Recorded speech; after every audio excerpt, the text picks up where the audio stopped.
What's going on, fam? It's your boy Sydney and welcome back to another video.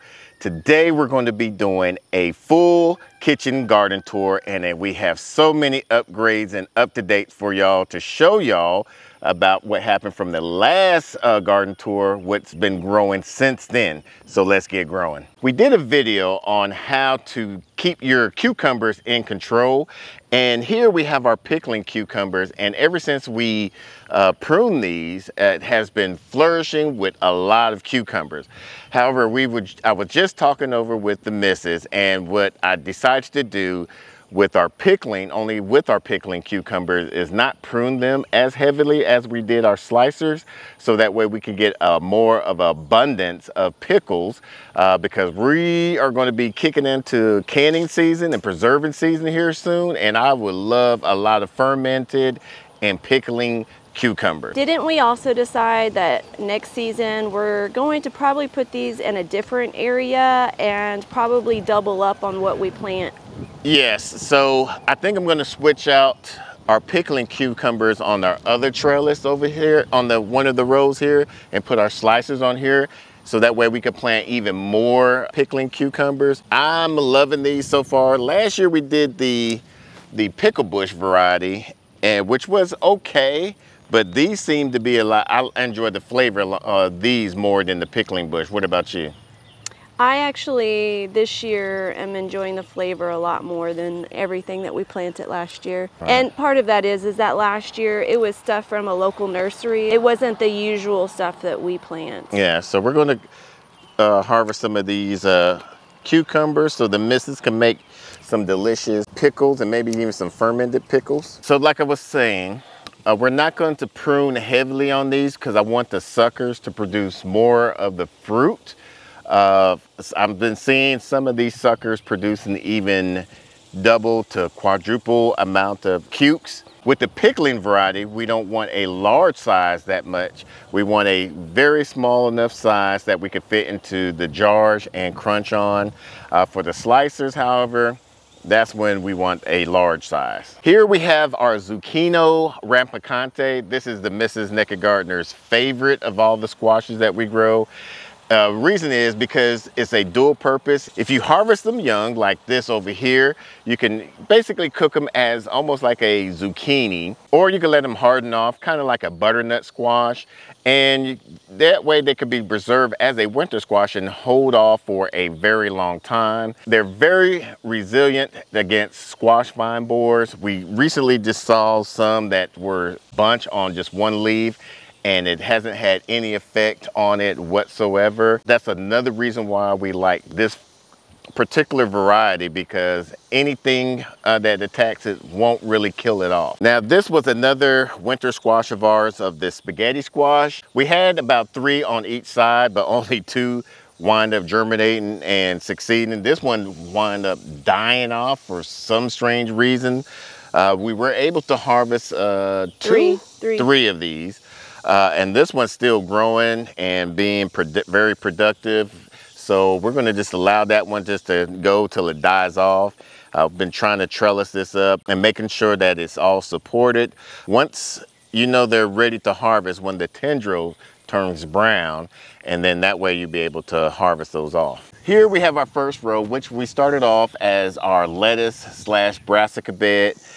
Towards the spring, we direct sowed a lot of these okra plants, a different variety of okra plants in here, and it germinated not too great. So we wasn't sure if it was going to survive. And then all of a sudden, from last month, it's now starting to take off and getting some fruit on there. I've been loving this lettuce. The missus claims that it's very, very bitter. I don't know how he even likes it.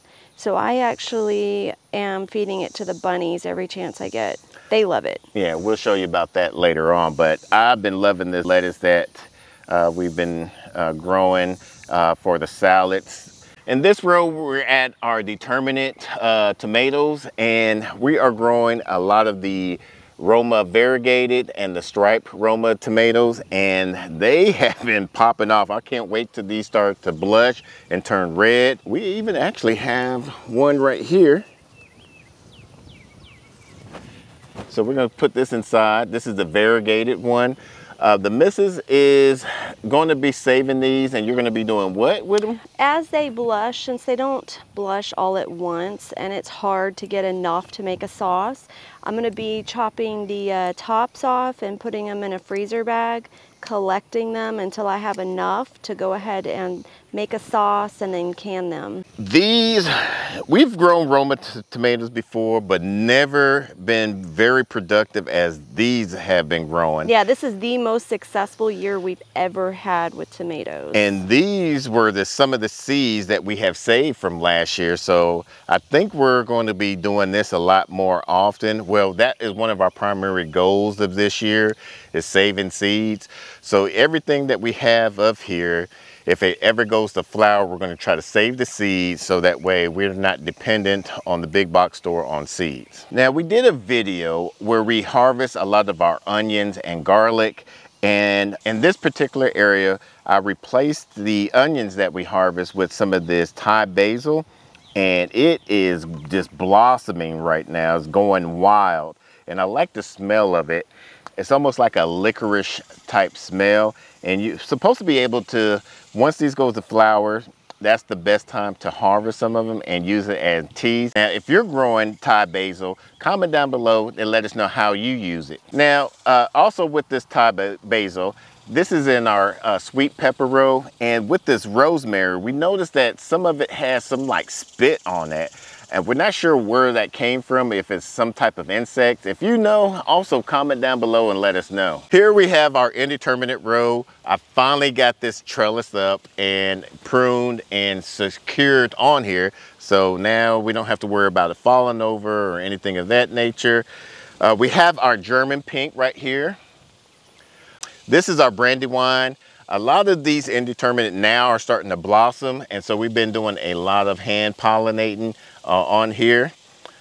Here is our Cherokee Purple, and this bad boy, we can't wait for this to start getting a nice blush. The missus has been used to go to the grocery store to just get these heirloom tomatoes. Now it feels good to, once these start to produce, that we don't have to purchase our tomatoes from the grocery store.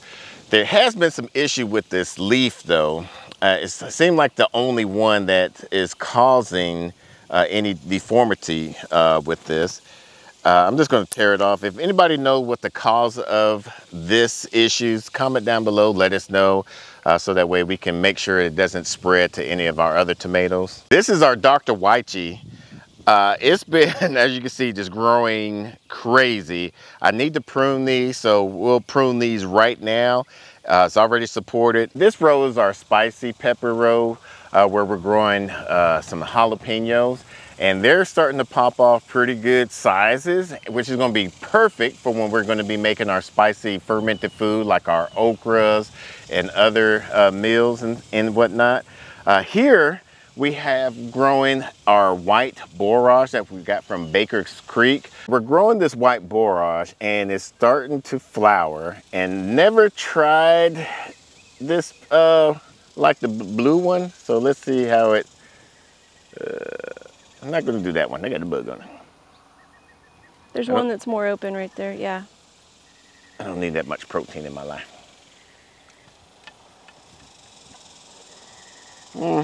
I like the blue one better. That one has really no... Is it not sweet? I mean, it don't taste like a cucumber or anything. It's just...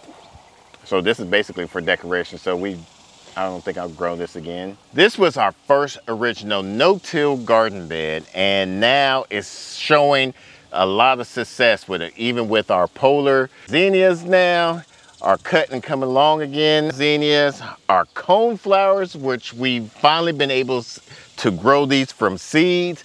And of course, our cucumbers, our slicer cucumbers. I got to harvest some of these right now. I love cucumbers. They're a great midnight snack for me. I'll take a few out of the refrigerator, slice them up and eat it with some hummus. So I'm loving this bed now. This is your favorite bed, I would.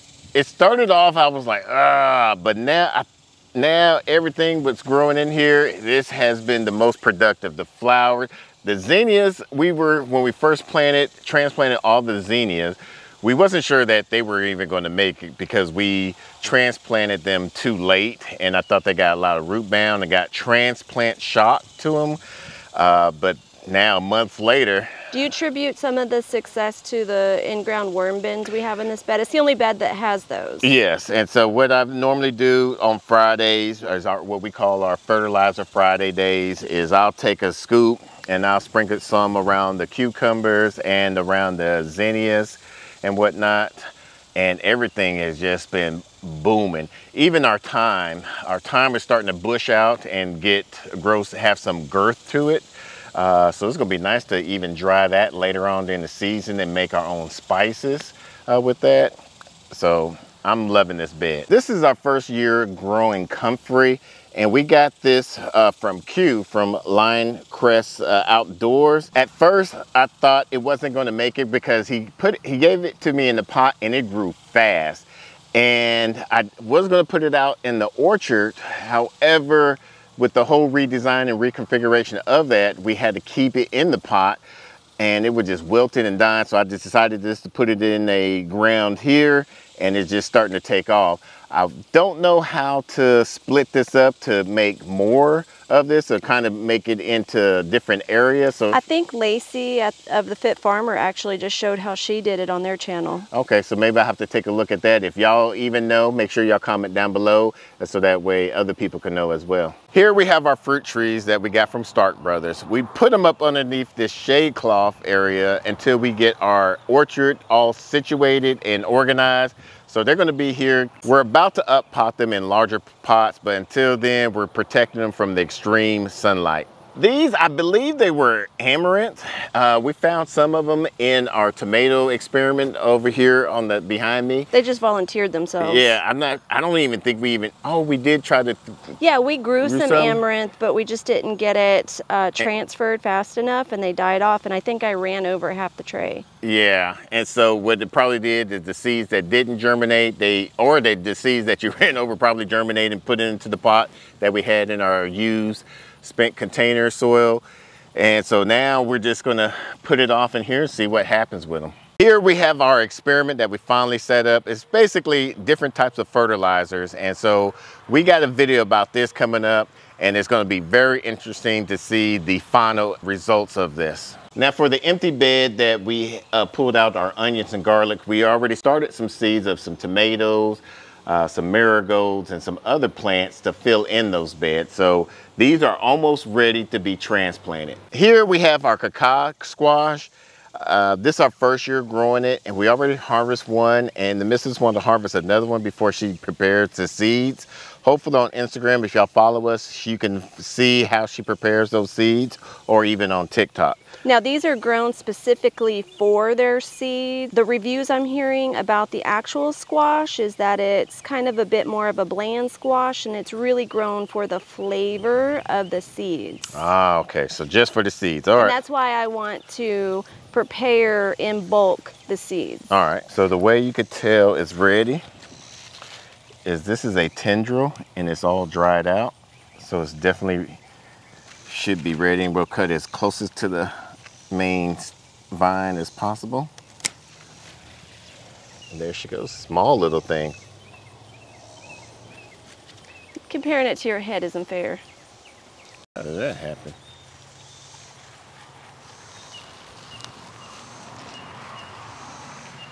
The missus wanted another no-tool bed for her to grow some. We got some corn, some watermelon, some ginger, some radishes, and some basil that she planted in the middle.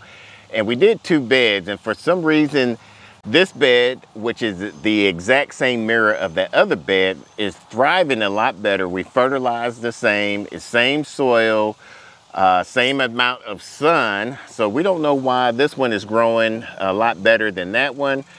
So we have to possibly adjust the fertilizer on that one and lower the dosage on this one, but it's growing pretty well. We got the watermelon starting to get its tangerines, some branching off of the suckers there, and looking pretty good. We just got these the other week, and these are being our favorite fertilizers because they're cold manure, so you could directly put them on your garden beds right as soon as they poop. We have this little catchment system underneath there so to catch all of their poop. The missus has been loving these bunnies. We're just gonna feed them some of this greens that we got from the garden. As you can see, they're all excited about it. Look at them. They're like, oh, oh, oh. And we got this from Ivy Tooin. They sent this out to us, and it was a blessing in disguise because we were going to do a bartering system, helping another homesteader how to, not really how to, but help them butcher a lot of their chickens, their meat birds that they have. And they was offering up some bunnies to start our own colony with. And these are going to be a great resource for meat, another resource for meat. Well, this group, these are our breeders, and I'm hoping to just sell them to other people at some point. Right now, I only care about having them as fertilizer and to give them clippings from the garden. Yeah. Sweet babies. They don't take much to feed, and they're really like soft. This one's a buck, and he's a sweet boy. He's such a sweet boy. Yeah, the boys are so sweet. He's like, you put that food in there and you took it away from me. It's not fair. Okay, there you go. Go get your food.